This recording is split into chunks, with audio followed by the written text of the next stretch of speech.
What is up, Isaac? How are you doing, sir? I'm good. How about yourself? Good. Doing well, doing well. We have a guest host with us tonight. Why don't you introduce him? We do. We are being joined by the one and only Michael Pittre from PenTree Games. Michael, how's it going, sir? Good, guys. How are you doing today? I'm good. Thanks for coming, man. Thanks for joining us. Of course. Yeah. Great to have you.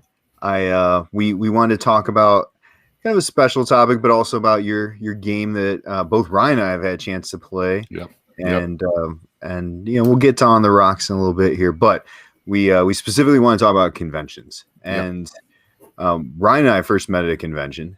Yeah, that's right. We met at Origins, and so that was pretty cool. Did you play Luxor with us, or were we in the middle of Luxor when you walked up? You guys were in the middle of it. Okay, We had finished like a legendary tournament or something, and kind of jumped over, chatted, and I think Bob came and joined us right after that. Yep. But yeah, that's how we met. Michael, I don't know that you and I have met in person. I think we met at PAX Unplugged 2018 or 19. So I played the prototype of On the Rocks with Bob at PAX. And I think that might have been like an in passing. And so that was, when was our last PAX? 19, right? Yeah, because I was sitting at Talent Strike Studios booth, and we were play testing out of the booth during the entire PAX convention. Yeah, I know Bob had left with the prototype. I think we played it like the last night. And I was like, oh man, this is awesome. He's like, it's going to be a while before you can play it. Whoa, why did Bob pop up so big on my screen? I don't know. Did Bob pop up? Where is he? Oh, there he is. 2019, Bob. Oh, okay. Dropped in like a little ninja. Yeah, that's right. So like a ninja. Yeah, Bob's good about getting hands on some prototypes during a convention. So we're from the same area, so I mean, we always talk about Philadelphia and the Eagles all the time. So I love Bob. Oh yeah, that's good. That's good. Sure. So we're talking about conventions. I actually just came back from a convention, Southern Fried Gaming Expo. Just got back. So it was nice, but it was also weird. It was weird being with a bunch of people, and it was nice because I miss it a lot. So, but yeah, so Southern Fried was just this past weekend, Friday, Saturday, Sunday, and we got back. It's a convention in Atlanta. But you want to start us off with a couple questions, like have you ever attended a convention that wasn't board game related? Yeah, we're going to talk about a lot of board game specific convention stuff, but I thought it'd be kind of cool to see like comic book board game, if there's anything else. Michael, have you personally been to any type of convention thing outside of board gaming? Yeah, I've been to multiple conventions throughout my life. I've been to like horror conventions for old school horror movies with my cousin. He was really into a lot of those back in the day. Nice. So we met a lot of those B movie, C movie listers, and it was pretty cool. I also been to Comic Cons here in Philadelphia, and then also for work I go to actually furniture conventions because we deal with office furniture. So I will go to those type of conventions and meet people. Like I will actually fly out to Chicago for like the major one, and actually go to those conventions, which are really, really cool looking. So it's pretty cool to go to those. Nice, that's awesome. Nice. Are furniture conventions more hyped up than board game conventions? You would be surprised. Okay. Yeah, I would be. They take up almost 12 floors of this convention hall. Wow. And then each vendor has a party afterwards. So from right next to all the showrooms have all these different parties. So you go from one party to another, it was a great time. We had a very good time. I was surprised food was for free, drinks were for free. It was an amazing time. I need to know about all the rolly chair races that happen at these conventions. I'm sure they do. So you'll have to tell me off air. Late night gaming. Yeah. So Adele has a good point. Do furniture conventions have live wrestling? Because Southern Fried Gaming Expo did. So. For real? Yeah. So they actually they're the Atlanta Wrestling Federation or something like that. There's an Atlanta group, but actually some of those people are actually in AEW, AWE, AEW. AEW. AEW, yeah. Some of those people are actually like crossover and stuff, and so like there were some decent names there that were just like doing these crazy wrestling matches. Yeah, Wow. so it was fun. So That's awesome. So conventions, I used to go to back when conventions were a thing that companies would pay for. I would go to A List Apart, which is a web convention, which was pretty good. Like lots of really super talented folks speaking and lots of learning stuff. And then of course I went to Dragon Con as a teenager a couple times. That it's been a long time since I've been to Dragon Con, but that was my first convention as a teenager. And loved it. So, what is Dragon Con? Dragon Con. So that's just like overall nerd geek convention in Atlanta, and so revolves around comic book and D&D and cosplay. At the time, I think I was 14 or 15 when I went to my first one, and we went, and it was just Star Wars everywhere.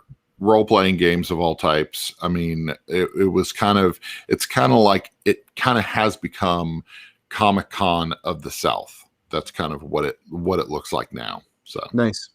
Yeah. Awesome. Yep. So what about you?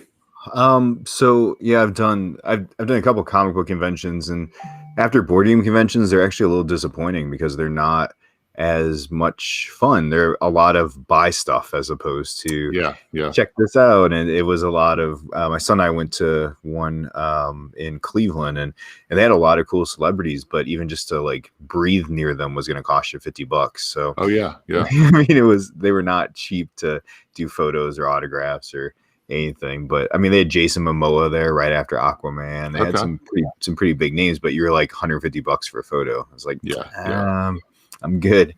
But the one I remember the most growing up, my family has owned a couple different businesses. My parents are entrepreneurs, and we've had restaurants. But we had an aquarium store. We had a large aquarium store. We had over 300 plus tanks.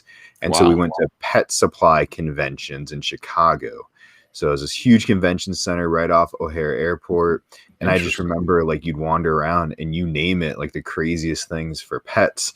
You know, we did mostly fish stuff, but I mean, everybody had their cool thing they were trying to hawk to you. And I just remember, you know, it being like, imagine going into like a pet store, but you know, the size of an airport, and just having like, you know, the coolest fun stuff and samples. It wasn't like stuff you could eat, but we'd end up with all sorts of cool stuff to take home to the pets. So definitely not as hype as a board game convention. But I look at all the setup and breakdown of these conventions, and I couldn't imagine like unfilling and refilling tanks and taking them on the road. I'm like, oh my goodness. I see people with trailers and all that stuff. I'm like, I don't want to be part of that crew. So yeah, for sure. Adele says many years ago I went to a family history convention in Columbus, Ohio, had great Venezuelan food. That's pretty cool.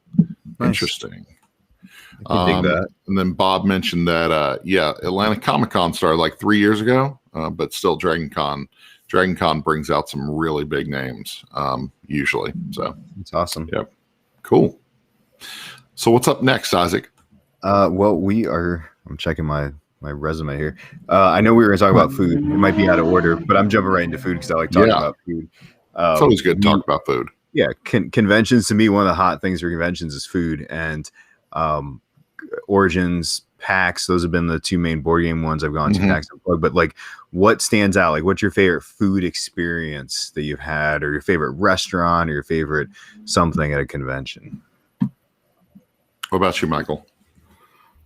So my favorite place, of course, is here in Philadelphia. Right across the convention center is the terminal, the Philadelphia terminal, where it's a bunch of small business owners who have multiple booths for themselves. They live and work there. But my favorite spot in there is this Amish place, which looks like an old diner, and the food there is amazing. They come into the city early in the week, and then they leave I think Sunday, and then they come back again on Monday or Tuesday. But the food is amazing. It's always fresh, and I definitely recommend that if you are at PAX Unplugged, make sure you stop by their little space. The food is just amazing, and there's so many different sandwiches, donuts, anything you can think of, you'll find it inside the terminal. That's cool. What's the name of that one? Is it like Dutch something? I think so. It's literally right in the very back. So Yeah, if you enter into the convention, you'll see it's the only place that actually has like an old school looking type of diner space. yeah, I think That's it was cool. called Dutch something. I remember seeing it, but it being like, I mean, everything was busy there, but I Yeah. remember it being like super busy. Yeah, I definitely recommend try to get into it if you get a chance. If you could get up early morning to get breakfast there, it's worth it. And the prices are really cheap. I think you get a Nice. full meal for like $5 there. That's Wow. cool. That's really good. I would say favorite food experience would be North Market over at Origins. I feel like there's so much variety. Like my wife loves going by the donut shop that's over there. The donuts there are so good. There was what else was the pierogies? Pierogies are ridiculous over there. We've had probably 5 or 6 things over there that what is it? Hot chicken takedown. That was another one. That's amazing. Every time I've eaten there, I've told my kids about it, and they're like, I want to go. Oh, Bob mentions Melt. Melt is right up the street from the convention center at Origins. We ate there. It's basically just like it's grilled cheese, everything, cheese on cheese, everything. I mean, it's ridiculous. That food was really, really good. So speaking of the pierogies, I think I spent about $100 just on pierogies alone while I was there. There we go. I'm such a fan of pierogies. Those are so good. They're so good. Oh yeah, they're super good homemade.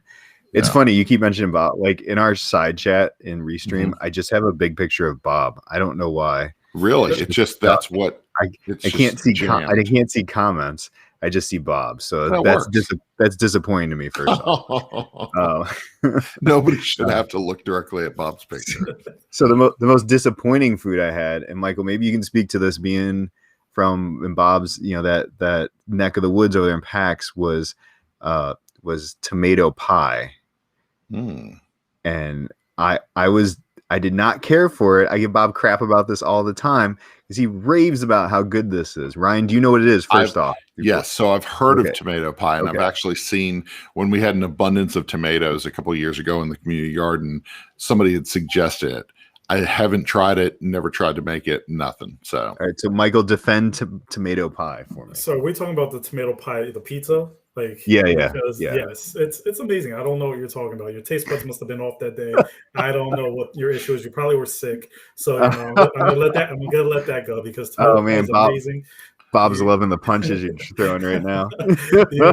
You're definitely missing out. But of course, it could have been just a bad restaurant. You just may not have got a good pizzeria. Like there's certain pizzerias that are just very good at it.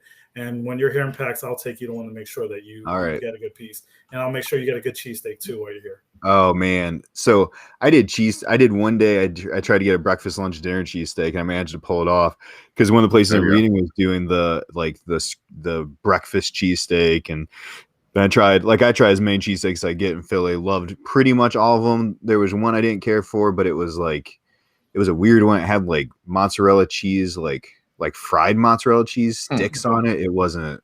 It definitely wasn't good, but everything I had in Philly was great. Like I loved everywhere we went. We went to Chinatown. We went through the Reading Terminal, like you said, like hit all those spots. But like we tried to go to Melt. My favorite, and I love North Market, like amazing food, but we tried to go to Melt one year. They were full, so we kept walking down Short North, and we ended up at a place that's an old VFW hall that looked like it was like hipsters were running it out front. And I was like, I don't know. It's just called the Eagle. So we go in, me and my buddy Gene, with our kids, and I can't stop thinking about this restaurant. Really? Like I want to go. We were gonna go for down in Columbus. They do the Arnold, which is a big strength conditioning sports thing. This huge thing run by Arnold Schwarzenegger.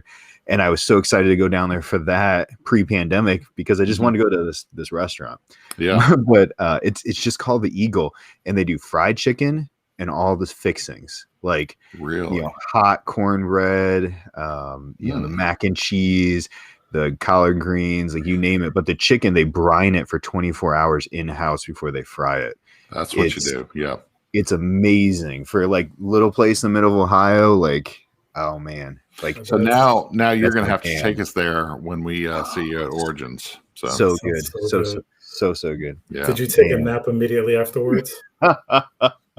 You could get like half a chicken, whole chicken, you know, all these different things. I'm like, just give me like the left side of the menu. That's what I'm there we looking go. There we go. I need all of this. So what was your first board game convention that you attended, and what is your favorite board game convention? Those are good questions. Michael, you want to start it?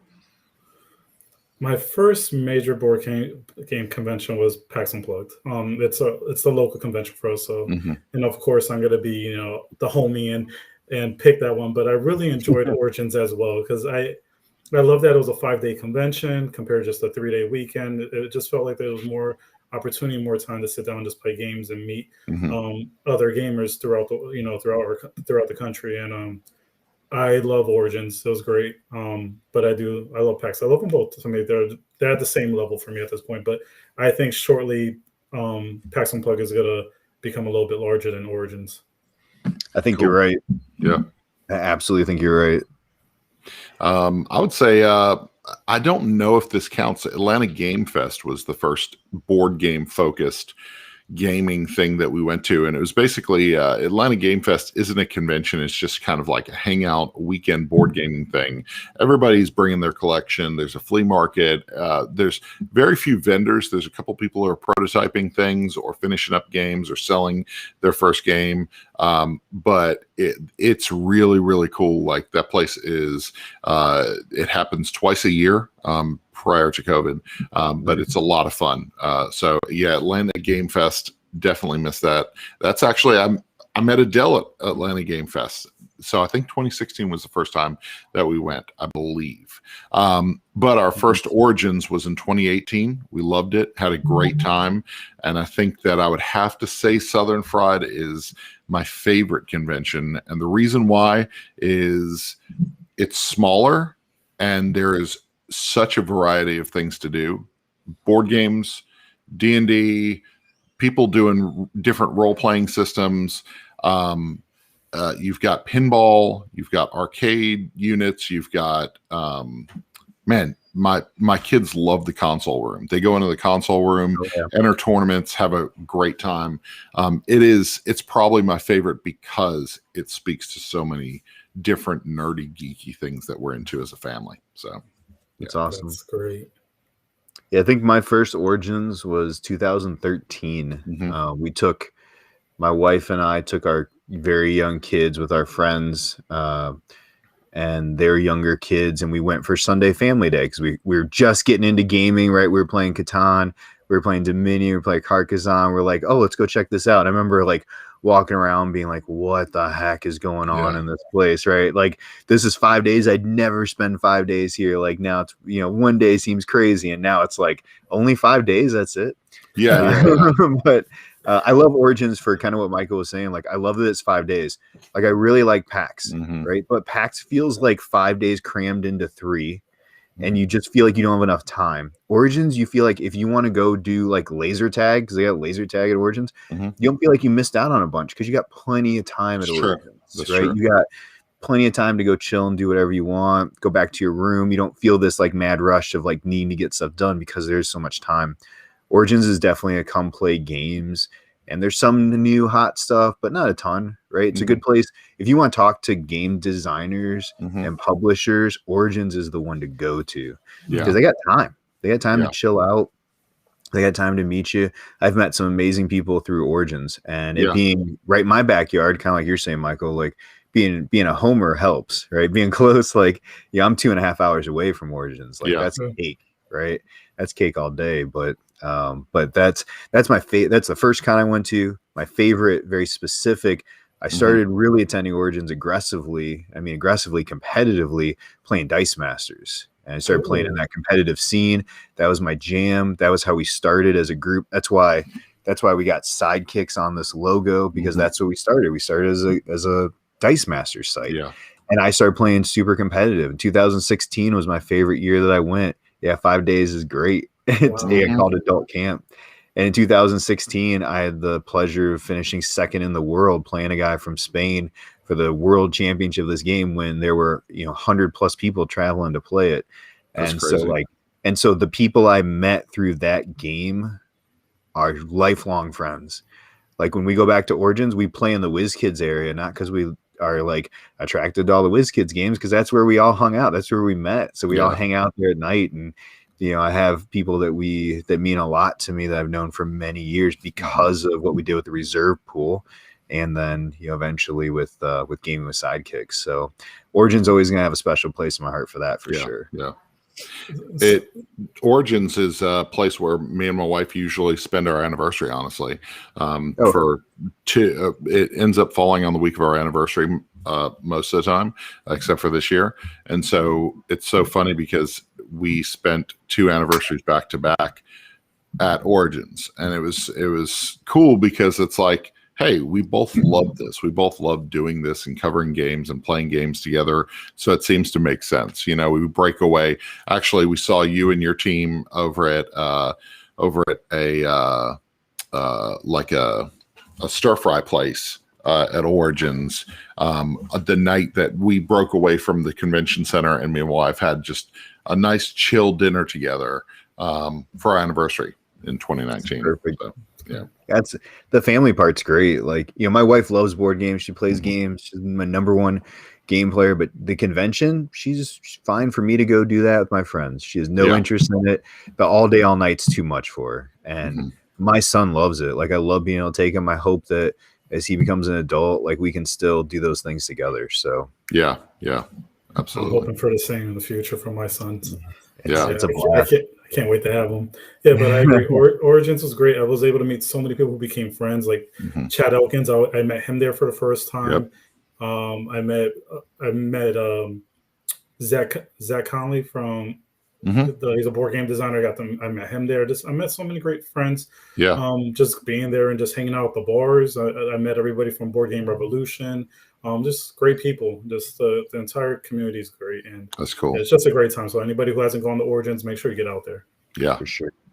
So you had a question, Isaac. What game did you learn at a convention that really surprised you? So Isaac, you want to? Yeah, I think one out. I'm always open to kind of getting a feel for, especially the last couple of years, right? As we cover stuff and we're kind of buzzing around, listening to what people are talking about. And I think the first time that started with me was for the year that Star Realms came out, and you saw people playing Star Realms like crazy in the halls, wherever they could sit down. 2 people were playing Star Realms. So I've always been interested, like, what's the game that's going to be the buzz game, right? And a few years back, Cosmos Drop It was one that really surprised me. I remember playing it. Oscar was over there working that booth. I remember he taught me, and I was like, man, this game is hot. Like, this is gonna be, and anything that comes off the table like gets eyes, right? That one was huge for me. The other one was Bob introduced me to our last Origins real late at night. He's like, I'm telling you, this game is gonna be huge. And I was like, I don't know, it looks kind of dumb. It's just a box of rocks with 4 boards. Come on, and a rope. What do I do with this rope, Bob? And man, if we didn't just keep playing Shobu over and over, such a good game. And it is another one that, again, got that steam at Origins, and before you knew it, you couldn't get a copy of it, right? And that's how, like, to me, that's the games that are the surprise. Like, everybody's like, wait, what? I got to have this. A number of games did that at Origins. That's right. So what about you, Michael? Well, typically Origins and PAX Unplugged, I spent a lot of my time in the unpublished room, unpub room. So one of the games that really surprised me was Chai when it first came out. I was there, I actually play tested it, and then I met Daniel for the first time. And I fell in love with the game. I loved the components at that time. Even this prototype was amazing looking at that point. Nice. And I was surprised to see that there were so many great games going into the unpub rooms at that time. That's cool. Some gems I'm sure you got to see at their base level. I think, what was it? The Isle of Cats was I saw. There. Yeah, that was Origins too. Oh, that's cool. So Kohaku, that was a game that we learned at Southern Fried. So that was just so good. We that's one of those that I think Bob was like, "Hey, can we take this prototype with us?" But learning that at Southern Fried, we just want to play it over and over and over again. That was before the acrylic tiles and everything. That was when it was just cardboard. We had such a good time playing that game. And then Pioneer Days, we sat down to play Pioneer Days at the TMG, rest in peace. The TMG booth. I do that every time I say TMG now. So it's a reaction. R.I.P. There's still a little bit of my fingers and it makes me so sad. Yeah. So Pioneer Days was crazy because it has these little wooden cows, and like it's kind of like what you wish Oregon Trail had been, because it feels like Oregon Trail. And it's just such a, yes, Adele says it. Pioneer Days is an unsung gem. That is 100% true. The game's better than anybody gives it credit for. But Pioneer Days was so much fun. We sat down, we were playing it. We're halfway through the game, and Aaron looks over, and the pile of Pioneer Days games was completely vanished. There was one copy left. She looks over and she goes, "Let me get that copy right there." And they were like, "This is the last copy, you sure?" And she was like, "Put it right here. I'll pay for it in a minute." And so they grabbed it off the shelf, had to have it. So there's a lot of games that do that, right? Like people got them that first day, they got hot, and then if you waited too long, for one of the ones I was thinking too with that was Century Spice Road the year it came out. That's right. Because that thing went like gangbusters. And then the very next year it was like, "Hey, Eastern Wonders is out. Check this out." You know? Man, that was the only booth with a line like wrapped around at Origins that year, because everybody wanted that new Emerson hit. Right? So. Absolutely. In fact, I remember the booth for Welcome To. My wife has a crazy story. We busted into we were right there at the edge of the room. We get inside and Welcome To is being released, but we found out that they had 25 copies each day so Erin shows up, she runs through the gaming hall, she gets the Deepwater Games booth, she jumps online, she stands there, and then somebody comes by and says, "Hold up the sign." And she looks at the sign, it says "End of the line." And so she was the last person to get a copy of it, and she brought it up to me. I was like, "I want to play this so bad." I love like just the whole flipping right thing, and such a good game. And then of course Echidna Shuffle. I mean, have either one of you played Echidna Shuffle? I have it in my collection. Nope. Oh, my son loves it. The components are amazing for it. It's such a good little game, and it causes so many issues with people's marriages and cutthroat. Like you realize that your kids don't like you anymore. You know, it's good. I know it's one of you've talked about it a few times. I know you really enjoy that one. Well, we're gonna play it next time we see you. We're gonna play it. If I have to bring that giant box up to Origins this year, we're playing it. Is it a big box? That's actually where I got it at Origins. Yeah, that's where I got it. It's funny. A big box. Yeah, it's a good size box. So speaking of things like that, right? Marriages blowing up, or actually funny moments. Hopefully, what have you had any like? What's your most memorable funny? What's Bob salty about? Salty about that pin. So he didn't get the Echidna pin, so he refused to buy a copy of Echidna Shuffle. So they were sold out of Echidna pins. So that's funny. I got one. Any funny moments or like real memorable, like, "Oh, I can't believe this happened the way it did" type of convention memories? You want to start, Ryan? You got one? Yeah, so playing Giant King of Tokyo at Origin. So we were looking to one of the reps at Yellow was like, we had connected ahead of time, and we said, "Hey, can we do a live stream and play with the gigantic King of Tokyo pieces and just act like a bunch of idiots?" And she was like, "Yeah, let's do it." And so we set up a time, and she had it set up outside of the main hall, and so we live stream, I think 9 a.m. that morning. We had advertised for it, and a bunch of people jumped on the live stream, and we're live streaming from our phone and just going nuts, playing gigantic. The dice are like bigger than our head, and awesome. we're karate chopping the dice, and we're kicking the dice and bouncing them off of walls. It was ridiculous. It was so fun. It was one of those moments where like we've got a bunch of video and pictures of it, and it's like that was really good. Like that was real good. So who won?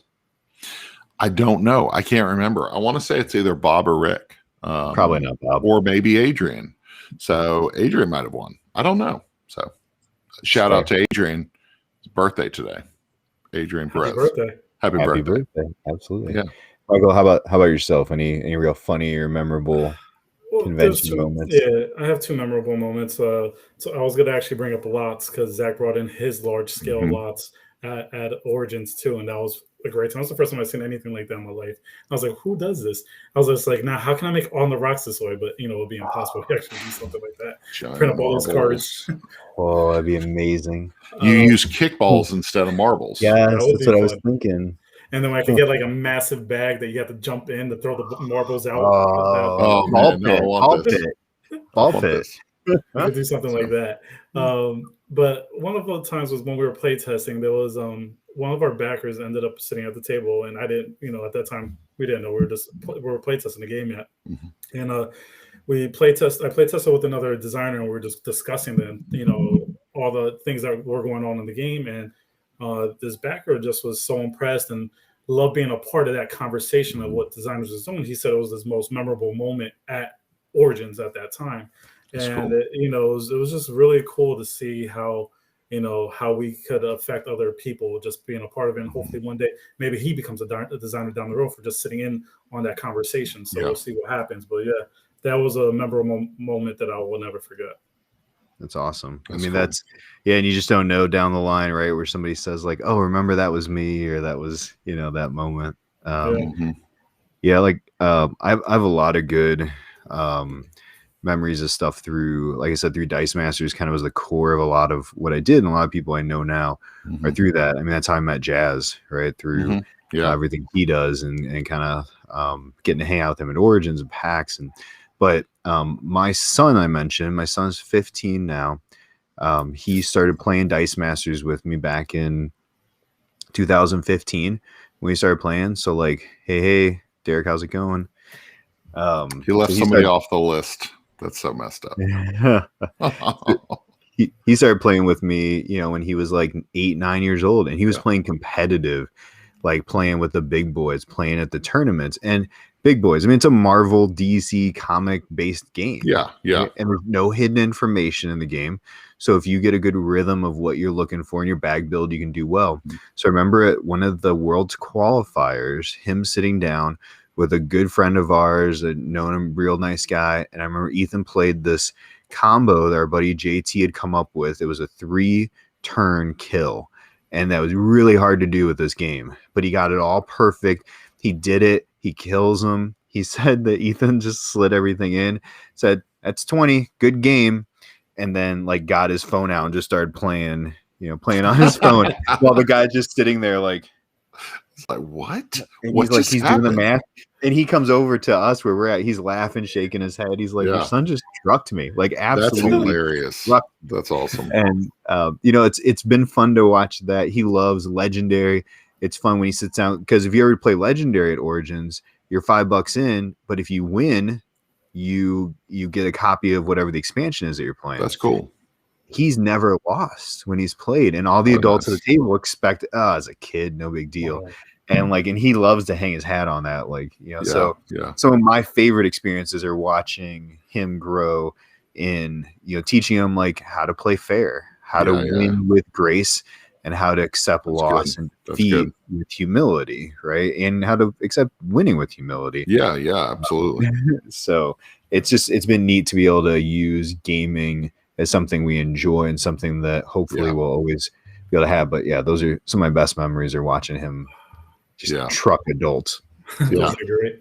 So if I was a betting man, should I bet on you or Jazz if you went to head to head? I mean, what game? Like in a Dice Master game? Dice Master, because I know he's hardcore into Dice Master. Oh man, I wish he was here to respond. If Uh, if we were both playing at the top of our game, I was hard to beat. I mean, like, but the game became very like programmed. Like you knew what you were looking for. The problem is, I like to. It's a dice rolling game, so even as best you can figure out, you're still at the mercy of the dice. yeah. Right? And there's a card in there called Parallax where you're paying one to re-roll everything to try and get what you want, but you're kind of tinking away at yourself. And man, if I don't, I'm a sucker for a card like that. So I like to just keep going like, all right, I'm going to get exactly what I need. I'm going to get I'm going to get that number. So I'm a little more chaotic with my play, but I'd give him a good match. I don't know what our head-to-head record is. He could probably tell you, but we've played a few matches. Somebody's keeping track. Somebody's keeping track. It's probably the person who's won the most. So. It might be him then. Yeah. So Michael, you're on the show because we want to talk about a game that is currently hitting both of our tables. So my wife actually has fallen in love with On the Rocks. When we got in, I showed my wife how to play. I kind of went through the directions because I never got to play with Bob when he had the prototype during the Kickstarter. But we sat down, played, loved it, loved the mechanics of it, loved just how chill it was and the vibe that it was putting off, and how much fun we had with this.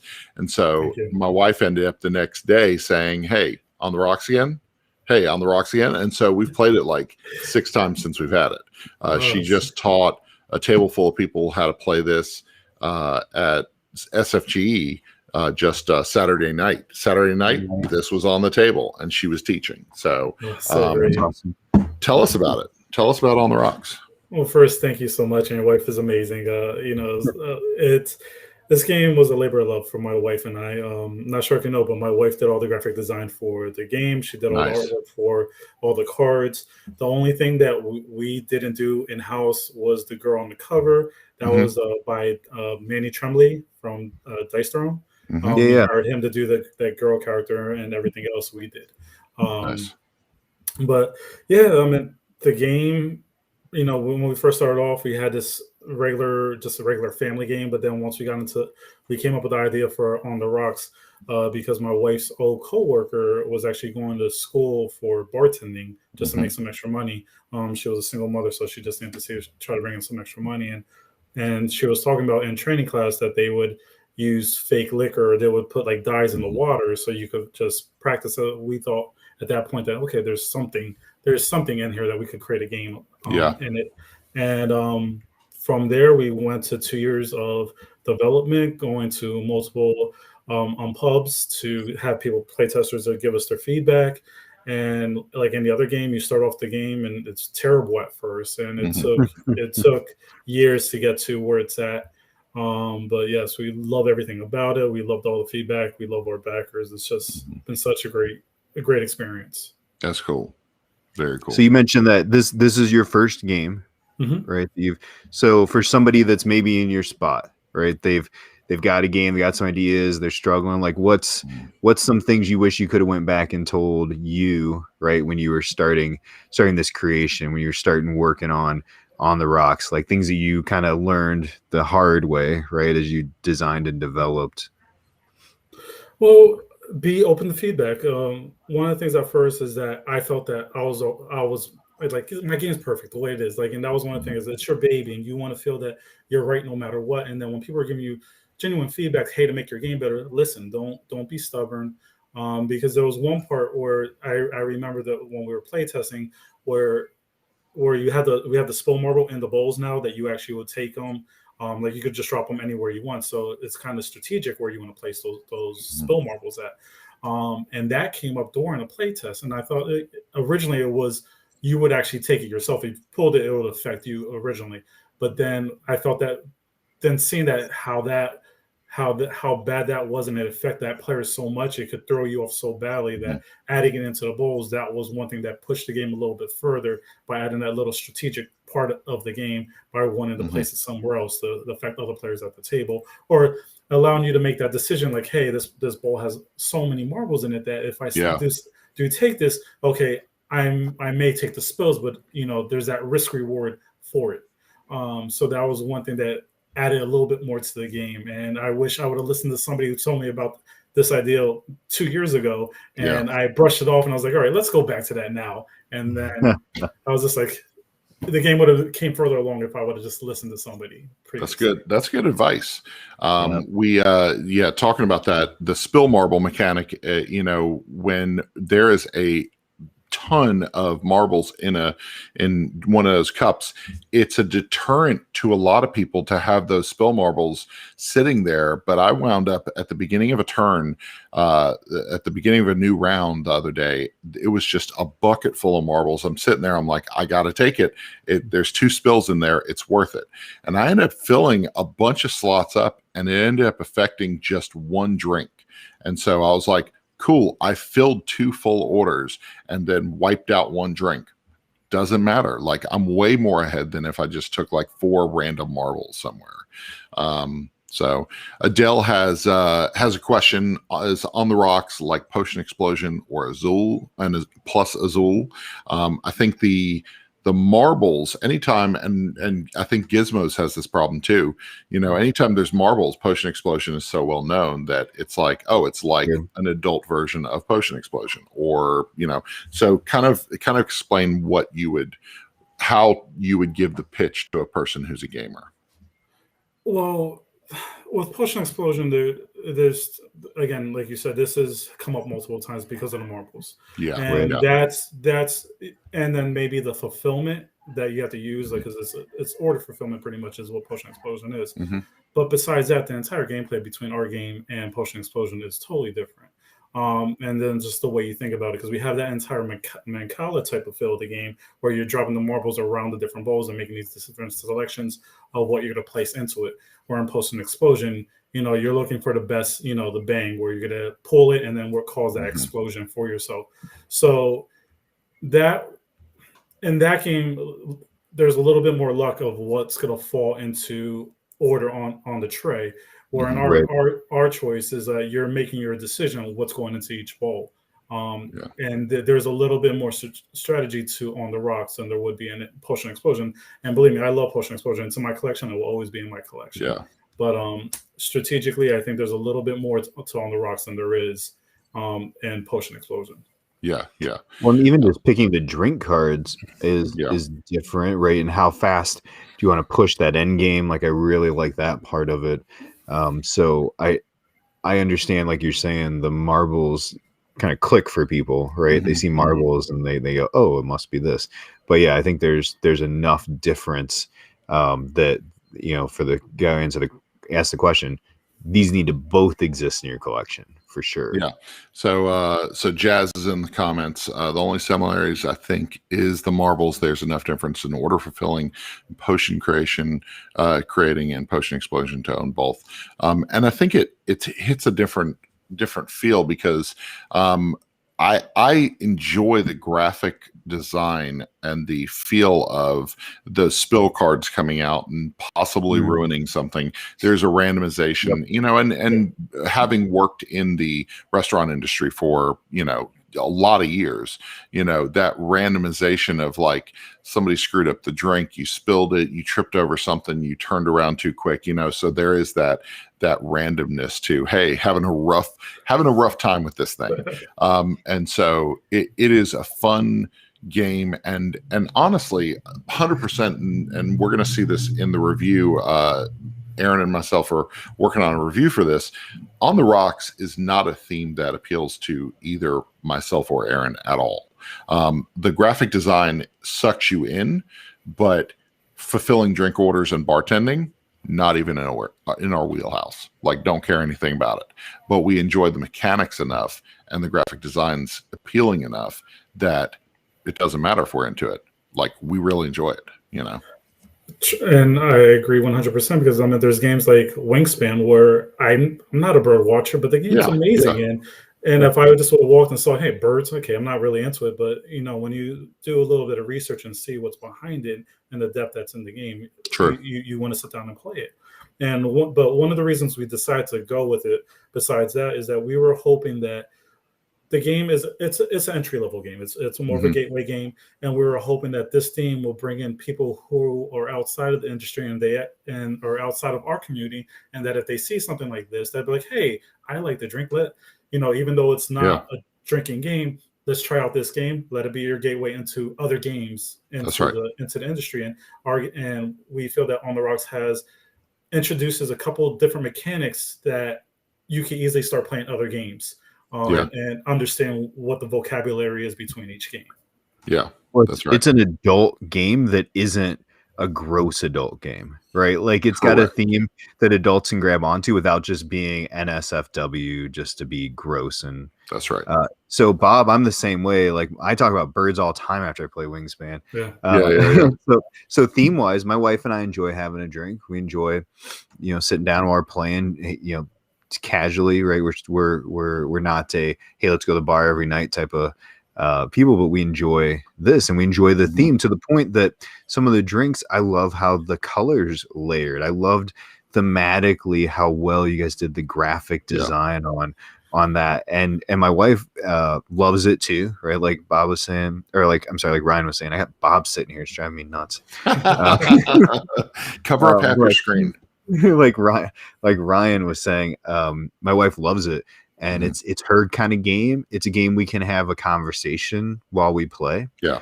It's a game we can play with our kids and they enjoy it and they like, they like the marbles, they like the speed. It doesn't overstay its welcome at the table.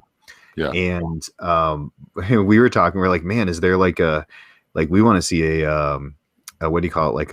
Like a mix, like a booklet, how to make these drinks. We're like, there's a couple where you're like, oh, that actually sounds kind of good. We might have to look that up. So we want a PenTree official book. That was a stretch goal at one point. Unfortunately, we weren't able to get there to make it happen. You know how it is. It's when you're first coming in, you need to make a name for yourself. Not everybody's lucky enough to have a hit on their first try, and we hope that enough people try the game now that if we come out with an expansion and do a reprint of this, that we may be able to actually do a book as well next time. Yeah. And just so everybody knows, On the Rocks, it's already fulfilled through Kickstarter. It is being published and distributed by PenTree and 25th Century Games. So Chad, great job helping with the distribution. This actually hits retail this week. Is that correct? The 25th, yes. 25th. Excellent. 25th. So, there you go. On the Rocks. You need to check it out. 2 days. Ask your friendly local game store. See if they're going to have a copy. If not, tell them they need to order it because it looks real pretty on the on the table. That neon sign looking back at you, it's like, right here. Nice. I know, really. Well, mine was.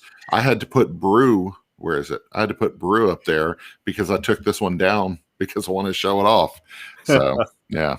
So yeah, overall, like we were saying, Michael, it's one of the reasons we want to have you on was talk about it since the release was here. But I'm thoroughly impressed with this game. It's one that's similar, like Ryan was saying, it's getting out when we have game nights. We're introducing it to people because I know it's that easy entry where I have a lot of people don't want to learn a game from me. Right? I have a lot of friends that they're like, oh, you got another new game you want us to learn. And I'm like, trust me, you're going to love this game. You're going to be happy that I spent time teaching you this. So, there we go. A lot of happy gamers. The 5-minute teach is nice compared to some 30-minute teaches that I sit down with sometimes. So that's true. Bob's like, let's sit down. Okay, it's going to take me 30 minutes to go through this, but you'll know at the end of 30 minutes, you'll know how to play. I'm like, 30 minutes. Okay. But it'll be worth it. I've been told. So, we always end the episode with, what have you been playing? So, Michael, what's been hitting the game table at your house? A lot of kids games as of late. Okay. We're playing the dice sushi roll or sushi roll, sushi roll, dice version. We were playing that, and it's crazy how exactly it is almost as to the card game. I prefer the card game a little bit more, but my son loves playing with the dice, and the components are great. But that was the most recent game we were playing, and we play a lot of hobby games at the moment. But for myself, adult game wise, what did we play last? Coimbra. I played. Dell was asking what age kids games about around. 5 years old. My son Okay. plays a lot of games. He's 5, but he plays games like at 8 and Yeah. age 8 or so. That's and cool. he actually plays on the rocks with us too, because it's just assigning the colors to Yep. match the thing. So Yeah. he plays that as well. So You probably don't pass along the spill cards to them. You don't No. pass along the vicious ones to them. Like, Yeah. you dropped your whole hurricane glass. Sucker. Yeah. It's just the fulfillment part of it, and it's just he likes it. It's color recognition for them at that age, sure. understanding how to play a game, and it's just we like to introduce games to him early on. It's helped him with his reading. He's reading at a 4th grade level already, and he's only going to kindergarten. So board games has helped so much with my family. It's amazing. Yeah. It's interesting. Sushi Roll and Sushi Go, like we own both of them, and there's space on our shelf for both of them because they are different enough. Like if you know one, you'll know the other. It's just a different component. You know, you don't want to have a handful of cards and be passing cards. Let's throw some dice on the table, you know? Yeah. So yeah. No, they're both great games. Cool. So we actually have one Isaac, both of us have been playing. So we learned Orleans just recently, and I actually purchased a new copy of it from Rick. He had a copy still in the shrink, so I purchased it from this weekend after we've played 3 games. But Bob taught us this one, and both Aaron and I loved it. And so, Isaac, this is one of your favorite games, right? It is my number 1 favorite This game. is the number 1. Hands down. I would play that game over and over. It's great.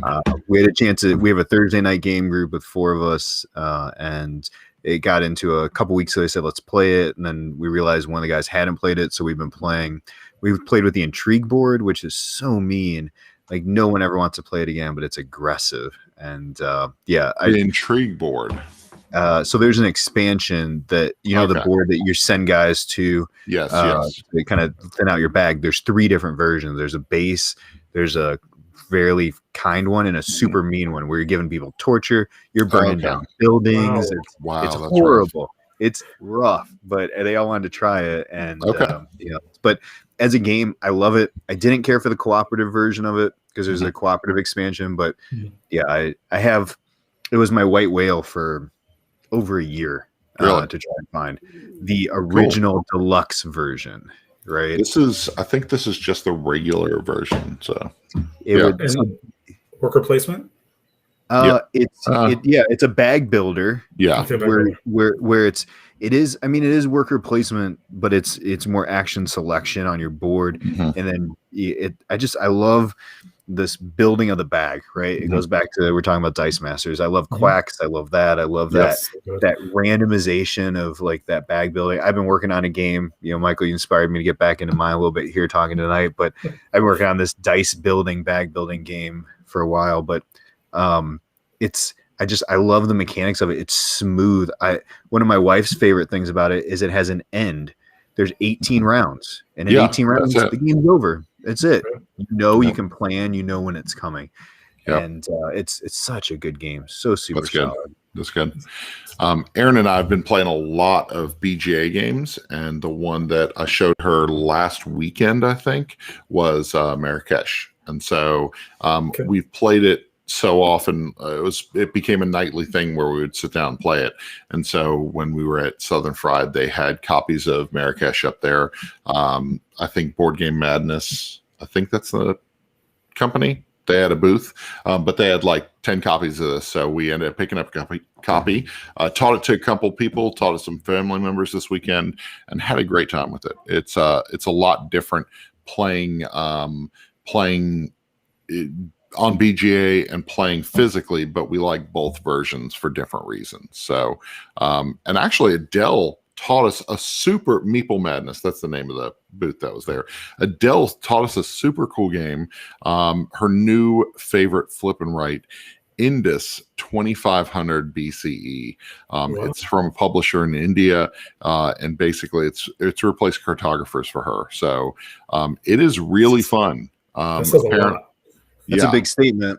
So after she taught us this, I can tell you why. There are only a couple land types that are going to come out, but it's this strategic like placement, and you're not trying to hurt each other like is in cartographers, but there are 2 natural disasters that flip out during the course of the game, and everybody has to deal with the natural disaster to the best of their ability on their map. And the natural disasters will come from a river or come from a plague hitting the city or something like that. And so, or crops go under. And so you have to just do your best with the board that you've built. It was really, really good. We had a really fun time with it. So Wow. Awesome. yeah, so look for that. And I believe there's going to be a second edition coming. So, but in this 2500 BCE. So I'm definitely gonna have to look into that one because I love cartographers, and I'm looking forward to the expansions to cartographers. But I definitely want to check out that game. it has that feel. So, and it's worth checking out. So we had fun with it. Oh, thank you. You said was that all yours, Ryan? Yeah, that's all mine. Sorry. Oh, Pogs. You didn't get to Pogs. I did not get to Pogs. I keep every week. I mean, we've been doing this 14 weeks now. This is week we get 14. Yeah. 14. Yeah. So I always want to talk about Pogs, but I'll just do it in week 15. We ran out of time. It's fine. We ran out of time for Pogs. I love showing off game boxes and convention talk. We didn't have as much time, so I'm gonna show off a few. Couple I've been playing. Yeah. Skybound Games, Kim Joy's Magic Bakery, fun little co-op game. It's we played a couple rounds of it. It's got 10 like little scenarios that change the game up. My wife's not a big co-op fan. We played this and she's like, okay, I enjoy that. I could play that again. So that was kind of a thumbs up because again, it's a positive. Game it doesn't overstay its welcome. It's cute. Skybound did a great job with the marketing. They sent this like oven box. I got this like this apron. Yes. I love Yes. Baking unicorn. They did a really cool job with the marketing with that thing. It's some fun stuff. Yeah, definitely check it off if you love her on the British Bake Off. I got this, which I'm very excited to get. Nice. Is the Glenmore Kickstarter, the expansions to Glenmore 2. Mm-hmm. If you have not played Glenmore 2, this game is a gem. Like, this game is super solid. It's got the rondel tile laying movement. It's got that Tokaido feel. Have you guys played Glenmore before getting further? I have. Glenmore 2? I've played it digitally. So. Okay. So yeah. I love just the mechanic and the movement of the game. Mm-hmm. And the original box has like 10 modules, so you can play it real basic, or you can just slam stuff into it. You know, as heavy or as complicated or as easy as you want to get. Nice. And the one that is one of my favorite games to play. It's so mean. It's so much fun. Teaching new players is painful, but there we go. We've been playing a little bit of Food Chain recently, and man, this is such a solid game. Yeah. Like, you know, the art is what it is. I mean, it's a splatter game. You get the style that you get, but man, the game is super good. If you never had a chance to play it, definitely sit down and play that. Hey, look at who we got here. Chad, we've been talking about you. Southern Fried Gaming Expo. Yes. But yeah, so we played some fun stuff. And of course, like you said, On the Rocks. We got in the rotation. I'm looking forward to getting that to the table hopefully the next day or two. Nice. With the misses again. And yep. Like we said, this hits 2 days on the 25th. Be sure to check it out. It'll be at retailers, hopefully everywhere. And so, Michael, thanks for coming on. We really appreciate it. So, yeah. So thank you so much for having me today. Yeah, definitely. So that'll do it. Why don't you tell us where we can find your stuff with Gaming with Sidekicks? Tell us about we are through your social media channels at Game of Sidekicks, Facebook, Twitter. Recently joined TikTok because it appears that's what everybody's doing. It's what the kids are into. Instagram, we got a few different things. So get on our social media channels. Look up Game of Sidekicks.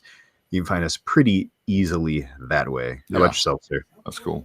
You can check us out online on Facebook, YouTube, Instagram, Twitter, not on TikTok. We had a TikTok account, didn't know what to do with it. Then Rick canceled it. Rick canceled it and shut it down. He was like, I don't know what we're doing. Rick. So Yeah, so check us out at One Board Family all over the place. We've got some reviews. We've got a full review for what's coming up this week. So we're working on the rocks for next week, and then we have a full review for Fun Fair. Pogs. Pogs. Yes. Pogs is going to happen next week, but no, we full review for Fun Fair. Very critical of the original Unfair, but Fun Fair is a blast and will be in our collection for a long time. I love it. So, Awesome. but yeah, For sure. so we'll have that review, and then we have a Wild Serengeti preview for that Kickstarter that is on Kickstarter currently. Hold on 1 second. This one right here. So. Ooh. There we go. Very pretty. Very nice. Tons of animal meeples. So, but check it out on Kickstarter currently from Bad Comic Games. So, yep. Awesome. So that'll do Awesome. it. That's all we got. So thanks for hanging out with the game chat. Michael, thanks. And what now? Yeah. I just said, Have a good Michael, one. thanks again for joining us. Yeah. Thank you Of so course. much. So Thank you, guys. Have a great y'all one. have a great rest of the week. See ya.